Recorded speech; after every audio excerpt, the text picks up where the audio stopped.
കള്ളോട്ടുകൊണ്ട് ജയിച്ചതാണ്. 1:30 വരെ, ഉച്ചയ്ക്ക് 1:30 വരെ നരേന്ദ്രമോദി 1,16,000 വോട്ടിന് പുറകിൽ.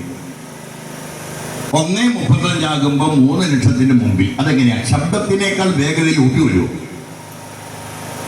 അതിനൊന്നും വേറെ ടെക്നിക്കൽ ആലിബാബയിൽ 41 കള്ളന്മാരോ മാന്ത്രികനായ മണ്ഡലത്തിൽ ലോതറൊന്നും വേണ്ട. കളവാണ്. ഇലക്ഷൻ കമ്മീഷനാരാ? ഇയാളെ നിശ്ചയിക്കുന്നത്. ഇലക്ഷൻ കമ്മീഷനാരാ? പണ്ട് ഇലക്ഷൻ കമ്മീഷനാരാ നിശ്ചയിക്കുക? മറ്റേ സുപ്രീം കോടതി ചീഫ് ജസ്റ്റിസ്, പ്രതിപക്ഷ നേതാവ്, പ്രധാനമന്ത്രി. ഇതാണ് നിയമം. ആരാ നിയമിക്കുന്നത്?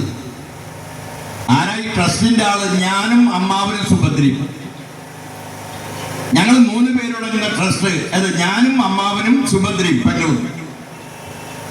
പ്രതിപക്ഷ നേതാവിനെ വിളിക്കില്ല, സുപ്രീം കോടതി ചീഫ് ജസ്റ്റിസ് വിളിക്കും. നരേന്ദ്രമോദിയോ അമിത്ഷാ കൂടി ആരെയാണ് ഈ ഇലക്ഷനായിട്ട് നിശ്ചയിക്കുന്നത്? സംസ്ഥാന കമ്മിറ്റിയുടെ, ബിജെപിയുടെ സംസ്ഥാന കമ്മിറ്റി മെമ്പർ, അഖിലേന്ത്യാ കമ്മിറ്റി, ബിജെപിയുടെ സംസ്ഥാന കമ്മിറ്റി മെമ്പർ ആരെ ഇലക്ഷൻ കമ്മീഷനായിട്ട് നിശ്ചയിച്ച് അവർ തീരുമാനിക്കും.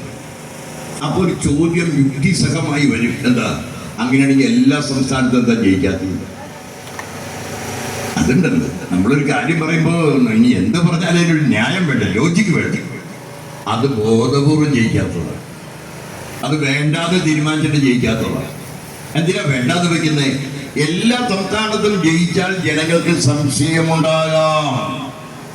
ഇപ്പൊ കേരളത്തിൽ ബിജെപി എല്ലാ സീറ്റിലും ജയിച്ചാൽ ജനങ്ങൾ വിശ്വസിക്കും.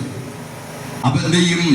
ഒരിക്കലും ജയിക്കില്ല എന്ന് ജനങ്ങൾ ധരിക്കുന്നിടത്ത് ഒന്നും ചെയ്യാതിരിക്കുക. ജനങ്ങൾ അത്രയേറെ ശ്രദ്ധിക്കാത്ത ഗോവ, മണിപ്പൂർ, നാഗാലാൻഡ്, മിസോറാം തുടങ്ങിയ സ്ഥലങ്ങളിൽ പ്രതിപക്ഷത്തിന് ജയിക്കാൻ സ്ഥലം കൊടുക്കുക. അത് 60-30 സീറ്റ്. മധ്യപ്രദേശ്, രാജസ്ഥാൻ